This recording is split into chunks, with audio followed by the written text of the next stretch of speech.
বসেন বসেন বসেন বসেন আমাদের পিছনে আসেন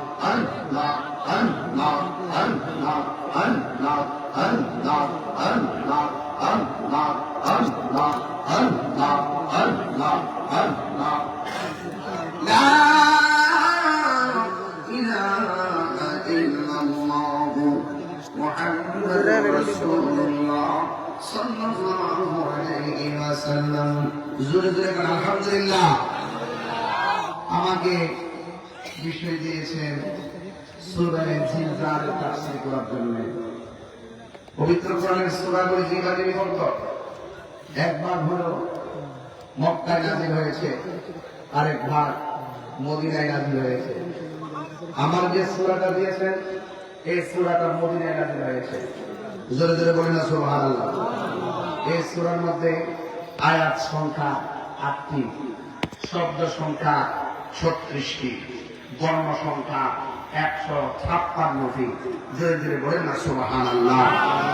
৯৯ নম্বর সূরা, এই সূরার নাম হলো সূরা জিলজাল। জালজালা জালজালা জালজালা জালজালা বলেন নি, কম্পন কম্পন, এমন কম্পন শুরু আইতাছে। জোরে বলেন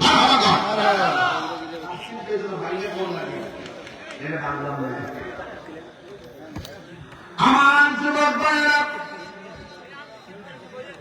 রাত্র ১২টা ৫ হয়ে গেছে, স্টেজের মধ্যে বসলাম প্রায় ২৫ মিনিট হয়ে গেছে।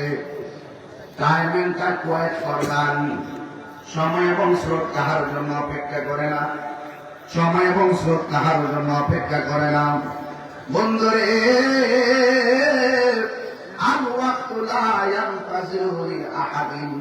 সময় কাহার জন্য অপেক্ষা করে না। এই জন্যই জীবনের পরিসমাপ্তি দুইটা পদ্ধতির মাধ্যমে ঘটবে। একটা পদ্ধতি হলো ব্যক্তিগত, আর একটা পদ্ধতি হলো সমষ্টিগত। ব্যক্তিগত পদ্ধতি হলো আজরাইল যখন আপনার সামনে আসবে আপনার জীবনের পরিসমাপ্তি হয়ে যাবে। আর সমষ্টিগত পদ্ধতি হলো যখন ইসরাফিল আলাইহিস সালাম সিংহা ফুৎকার মারবে, সব বন্ধ বন্ধ হয়ে যাবে, সব বন্ধ বন্ধ হয়ে যাবে। হ্যাঁ বন্ধু, এমন একটা সূরা আমার দিয়েছে, এই সূরার ওয়াজ করতে গেলে আপনাদের ভিতরে একটা কম্পন হওয়া লাগবে। এই সময়টা কিন্তু ভালো সময় না রে। আল্লাহর হাবিব বলেন পৃথিবীতে এমন সময় আসবে যে এই সময়ের ভিতরে কিছু আলামত প্রকাশ হয়ে যাবে। ওই আলামত যখন পরিসমাপ্তির দিকে ধাবিত হবে, ওই মুহূর্তে ইসরাফিল আলাইহিস সালাম সিংহা ফুৎকার মারবে। আমার নবী বলেন ওই আলামত হলো দুই প্রকার, একটা হলো আলামতে সুগরা, আর একটা হলো আলামতে কুবরা। বন্ধুরে, সুগরা কি? ওই আঘাত হবে, দেওয়ালের রাখাল রাখাল যারা হবে 10 তলা বিল্ডিং এর মালিক হবে। আলেম ওলামারা চেয়ারের মধ্যে এবং দুনিয়ার যত শরীয়তের ফায়সালা আছে আলেমদের কাছে জিজ্ঞেস করবে না। এগুলো সাধারণ জেনারেল মানুষগুলা দোকানে বয়ে বয়ে ফতোয়া দিবে। আলেমদের কদর কমে যাবে, ইমামদের কদর কমে যাবে, মুসলমানদের মধ্যে হানাহানি বাগাবাগি হবে। এই জন্য আমার নবী আপনাদের বলেন আল্লাহ কিয়ামতের আলামত হলো দুই প্রকার, একটা হলো বড়, আরেকটা হলো ছোট। একটা হলো সুগরা, আরেকটা হলো কুবরা। দেখবেন কুকুরে কুকুরে বসবাস করে, কোনো জানো নাই, এক কুকুর আরেক কুকুরে কামড় দেয় কিন্তু কেউ কাউরে মারে না। বাগে বাগে আঞ্জানজি করে, কামড়া কামড়ি করে, কিন্তু কেউ কাউরে মারে না। ও বন্ধুরে, সিংহ সিংহ কার গড়িমসি করে, লাগালাগি করে, একজন আরেকজন হালকা পাতলা কামড় দেয় কিন্তু কেউ কাউরে মারে না। কিন্তু মানুষ সৃষ্টি সেরা জীব হইয়া শুধু কামড়া কামড়ি করে না, শুধু করে খাই মাইরা মানুষটার মাইরা বলায়, এমন ইতিহাস সমাজে আছে না? না, এই জন্য আল্লাহ রাব্বুল আলামিন বলেন মানুষ পশুর চাইতে নিকৃষ্ট, আবার মানুষ সৃষ্টির সেরা। এই যুবক ভাই, আমার দিন শেষ হয়ে যাবে রে। এই জন্য আমার নবী বলেন হানাহানি কাটাকাটি মারামারি হবে রে। এইগুলো হলো কিয়ামতের আলামত। ও বন্ধু, শুধু তাই নয়, আমার নবী আপনার নবী বলেন ঘন ঘন ভূমিকম্প হবে, এটা কিয়ামতের আলামত। ঘন ঘন ঘূর্ণিঝড় হবে, এটা কিয়ামতের আলামত। খুন বেড়ে যাবে, তুচ্ছ ঘটনাকে কেন্দ্র করে মানুষ মানুষকে মেরে ফেলবে, এটা হলো কিয়ামতের আলামত। শুধুমাত্র তাই নয় রে বাবা, ও খাটো শুধু মাত্র তাই নয়, আমার নবী কিয়ামতের আলামত বর্ণনা করতে যাইয়া আমার নবী বলেন এমন একটা সময় আসবে বাজারে পুরুষের চাইতে মহিলার সংখ্যা বেড়ে যাবে। বাড়ছে না কমছে? আরো জোরে কোনো বাড়ছে না কমছে? মেয়েদের সংখ্যা বেড়ে যাবে। এমন একটা সময় আসবে আল্লাহ বলছে আল্লাহ বলছে পুরুষ হলো নারীর পরিচালক। এমন একটা সময় আসবে নারী হইব পুরুষের পরিচালক। চলছেনি? আরো জোরে গোনা চলছেনি? এইগুলো হলো কিয়ামতের আলামত, ছোট ছোট আলামত। এখন প্রশ্ন হলো আমার যে সাবজেক্টটা দিছি ওই সাবজেক্টটার নাম হলো সূরা জিলজাল। রুকুর সংখ্যা একটা, আয়াতের সংখ্যা 8টা। মদিনায় নাযিল হয়েছে, মাশাআল্লাহ, মদিনায় নাযিল হয়ে গেছে। ও বন্ধুরে, আয়াত হলো 8টা। যে সূরাটা আমার দিয়েছেন এই সূরাটার মধ্যে কিয়ামতের অনেকগুলো আলামত আছে। এই আলামতের বাইরেও আরো কিছু আলামত আছে। এই জন্য ওয়াজটা যেন পরিপূর্ণ হয়ে যায়, এই জন্য আমি ওয়াজটা গোড়া থেকে বললাম। বন্ধুরা রে আমার থাকলার বাবার নীরব থাকা লাগবে। তার একটার সময় ওয়াজটা বন্ধ করে দিব যেন সবাই পারি যে ঘুমাইতাম পারি। কিন্তু একটা কথা মনে রাখবেন, একটা বুঝি না, 2টা বুঝি না, 1 ঘন্টা বুঝি না, 10 ঘন্টা বুঝি না, 10টা সেকেন্ড চলে গেলে যেমন ফিরে আসবে না, 1 ঘন্টা চলে গেলে আর ফিরে আসবে না। এই জন্য আল্লাহ রাব্বুল হাবিব সাল্লাল্লাহু আলাইহি ওয়াসাল্লাম কিয়ামতের আলামত তিনি বর্ণনা করতেছেন। আলামতে সুগরা বললাম, আলামতে কুবরা আছে। আলামতে কুবরা কি জানেন? 2জন বৃহদাকার মানুষ আছে, 2টা বৃহদাকার প্রাণী আছে, যারা দাঁড়াইলে আসমান থেকে জমিন পর্যন্ত তাদের কান লাগে। কান আল্লাহ বলে কেন? তাদের কান লাগে, এদের কান লাগে নিচ পর্যন্ত। ও বন্ধু রে, এই কান লাগে নিচ পর্যন্ত। এমন 2টা মানুষ আছে, এমন 2টা প্রাণী আছে। বাদশা জুলকারনাইনের আমলে এদেরকে বিল্ডিং দিয়ে বান্ধা রাখছে, চতুর্দিক দিয়ে বাউন্ডারি দিয়ে আটকায় রাখছে। কেন জানেননি? এরা মানুষকে পায়ের নিচে পালাইয়া মারে, এরা মানুষকে হাতে ধরে চাবাইয়া খায়, এরা বড় অত্যাচার করে। ও বন্ধু, চতুর্দিকে ওয়াল দিয়ে এদেরকে আটকায় রাখছি, চতুর্দিকে ওয়াল দিয়ে আটকায় রাখছি। ও বন্ধু রে, যখন আটকায় রাখছে তারা কি করে জানেননি? তারা প্রতিদিন সকালবেলা জিহ্বা দিয়া তাদের জিহ্বাটা এত ধারালো, এই জিহ্বা দিয়া তারা ওয়ালটারে চাটতে থাকে। ওয়ালটারে চাটতে চাটতে বেলের সমান চিকন হয়ে যায়। একটা আরেকটা ডাক দিয়া কয় আজকে রাইখা দাও, ঘুমায় যায়, ঘুমায় যায়। ঘুম থেকে উঠে বাকিটা শেষ করবো। কিন্তু আল্লাহর লীলা খেলা বোঝা যায় না, আল্লাহর খেলা বোঝা যায় না। যখন সকাল হয় ওয়ালটা দেয়ালটা আগের মতো পূর্ণ হয়ে যায়, তারা বের হইতে পারে না। আল্লাহর হাবিব ডাক দিয়ে কয় পৃথিবীর মানুষ, ও পৃথিবীর মানুষ, এমন একটা সময় আসবে রে, এমন করে দেয়াল তারা চাটতে থাকবে, জিহ্বা এত দাঁড়ানো হবে, আমার আল্লাহ তাদেরকে দেয়াল থেকে বের করে দিবে। ওরা কত বড় জানি? ওরা মনে করে মেঘনা নদীর মুখের মধ্যে মুখটা হাত এরা দাঁড়াইব, সব পানি তাদের পেটের ভিতরে চলে যাব। এমন বড় বড় বৃহদাকার প্রাণী 2টা বের হবে। ও বন্ধু, বের হইলে আমার নবী বলেন এই 2টা যখন বের হয়ে যাবে, ও বন্ধু, তখনই অবতারণা হবে তখন ওই সমস্ত আলামতগুলো কিয়ামতের চূড়ান্ত আলামত।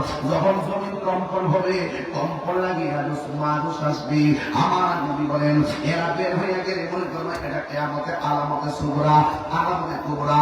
এটা হলো বড় আলামত। এটা যখন বাইরে যাইব মনে করবা কিয়ামত বেশি দূরে না, কিয়ামত এসে যাইতেছে। এরপরে আমার নবী কিয়ামতের আরেকটা বড় আলামত কইছে, ওই উম্মত পৃথিবীর মধ্যে সবচেয়ে বড় ফেতনা হলো দাজ্জালের ফেতনা। এই দাজ্জাল বের হয়ে যাবে, এই দাজ্জাল বের হইয়া তোমার কাছে আইসা বলবে কি জানোনি, তাকে দেখো আমার বাম হাতে জাহান্নাম, তাকে দেখো আমার ডান হাতে জান্নাত, এমন ভাবে জান্নাত জাহান্নাম কালপুরি জান্নাত জাহান্নাম লইয়া তোমার কাছে আনিব। এই দাজ্জালের একটা চোখ কানা থাকবে, সে আইসা তোমার ডাক দিয়া বলবে, এ আল্লাহ বান্দা, আমি তো আল্লাহ, আমার কি আল্লাহ মান? বেঈমানরা বলবে মানবো মানবো, না মানলে কিন্তু একটা বানাবো, আগুনের মধ্যে বানাই দিব। বেঈমানরা করে আল্লাহ বানাইয়া আল্লাহ মাইনা প্রান্ত হয়ে যাবে, আল্লাহ মাইনা প্রান্ত বেঈমান হয়ে যাবে। কিন্তু ইমানদারের সামনে যখন আমার নবী আপনার নবী বলেন, ওই দিন দাজ্জালের মোকাবেলা ইয়াজুজ মাজুজের মোকাবেলা টাকা দিয়ে করা যাবে না, পয়সা দিয়ে করা যাবে না, সম্পদ দিয়ে করা যাবে না। ওই দিন দাজ্জালের মোকাবেলা হবে একমাত্র ঈমান দিয়া। জোরে জোরে কন্যা সুবহানাল্লাহ। একমাত্র দাজ্জালের মোকাবেলা হবে ঈমান দিয়া রে। এবার ঈমানদারের সামনে দাজ্জাল আসবে, আয়েশা বলবে আমার আল্লাহ মান। ঈমানদার কবে বলতাম না, ভাই আমি তোর আল্লাহ, ভাই না তুই কানা। আমার আল্লাহ কোনদিন কানা হইতে পারে না। আমি তো মানতাম না, কয় কারণ তুই কাফের পাশিলে কেমনে, আমার চোখ দিয়ে আছেন সেটা কেমনে, তোমার কপালের মধ্যে তিনটা আরবি লেখা আছে, একটা হলো কাফ, আরেকটা হলো ফা, আরেকটা হলো র। তোমার হলে কাফের, তোমার কাছে জীবন দেওয়া যায় কিন্তু ঈমান দেওয়া যায় না। এরপরে আমার নবী কয় যে এই সমস্ত ঈমানদাররা দাজ্জালকে আল্লাহ মানবে না, এদেরকে আগুনে পালায় পড়ায় ফেলবে, এদেরকে দাও দিয়ে একাইকা বানাইব। এক সাহাবী ডাক দিয়া কয়, ইয়া রাসূলুল্লাহ নবী গো, ও মাইকুল নবীজি, সে যদি আমাদেরকে আগুনের মধ্যে পালাইয়া দেয় তাহলে আমরা কত কষ্ট পাবো। আমার নবী বলে না রে না, মনে আছে ইব্রাহিম নবীর কথা, নমরুদ তার আগুনে বানাইছে, আমার আল্লাহ যেমন করে ফুলের বাগান বানাই দিছে, দাজ্জাল যদিও তোমাদেরকে আগুনে বানাইয়া দিব না রে না, তোমরা ওই আগুনের ভিতরে পড়বা ঠিক আছে। পৃথিবীর দক্ষিণ পাশ থেকে একটা হাওয়া আসবে, তোমাদের বগলের নিচে রাখবে, বগলের নিচে রাখার সাথে সাথে তোমরা আগুনে পড়বা না, তোমাদের জন্য আগুনটা ফুলের বাগান হয়ে যাবে। আর পৃথিবীর এক প্রান্ত থেকে হাওয়া এসে বগলের নিচে লাগলো, ওই মুহূর্তে আমার আল্লাহ আর যাইলে ফাটাইয়া তোমার জান কবজ করে বানাইব।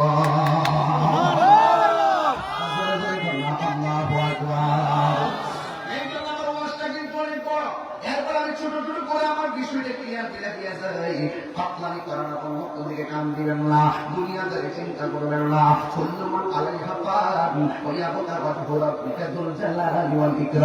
সব শেষ হয়ে যাবে, এই হল বড় আলামত। এখন বলেন হুজুর দাজ্জাল কি হবে? দাজ্জাল পরাজিত হবে, দুইটা কারিশমা দুনিয়াতে নেমে আসবে। একটা কারিশমার নাম হযরতে ঈসা রূহুল্লাহ, দুই নম্বর কারিশমা ইমাম মাহদী আলাইহিস সালাম। এই মুহূর্তে যদি প্রশ্ন করেন হুজুর ইমাম মাহদী আলাইহিস সালাম কার বংশধর হবে? ইমাম মাহদী আলাইহিস সালাম মা ফাতেমার বংশধর হবে না। ইমাম মাহদী আলাইহিস সালাম ও যুবক আহলে বাইতের সদস্য, ও যুবক ভাইয়ের আমার, এই মুহূর্তে যদি আমরা ইমাম মাহদী আলাইহিস সালামরে পাই, আমরা সব খাতলার মানুষ একসাথে বায়াতের রাসূল গ্রহণ করে পাবো।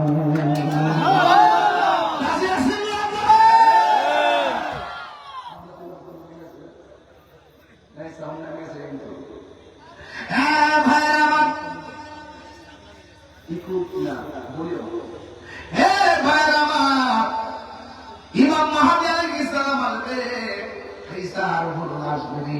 ঈসাকে জানেন নবী ছিল, নবী দুনিয়াতে কিয়ামতের আগে নবী হয়ে আসবে না, নবীর উম্মত হয়ে আসবে। জুড়ে জুড়ে কি সুবহানাল্লাহ। হ্যাঁ বন্ধু, দাজ্জাল কি হয়ে যাবে? দাজ্জাল পরাজিত হয়ে যাবে, দাজ্জাল ধ্বংস হয়ে যাবে। বন্ধু দাজ্জাল শেষ হয়ে যাবে, এখানে শেষ নয়। আমার নবী বলে আরো কিছু আলামত আছে। এক নম্বর আলামত, আমাদের জমিনটা বানাইছে কে? আল্লাহ। আওয়াজ আমাকে বলে বলুন, জমিনটা বানাইছে কে? আল্লাহ। আসমানটা বানাইছে কে? আল্লাহ। চাঁদ বানাইছে কে? আল্লাহ। সূর্য বানাইছে কে? আল্লাহ। চাঁদ বানাইছে কে? তারকা বানাইছে কে? নদী বানাইছে কে? গাছপালা বানাইছে কে? কার লাগে বানাইছে রে? একমাত্র তোমার লাগে, আমার লাগে বানাইছে।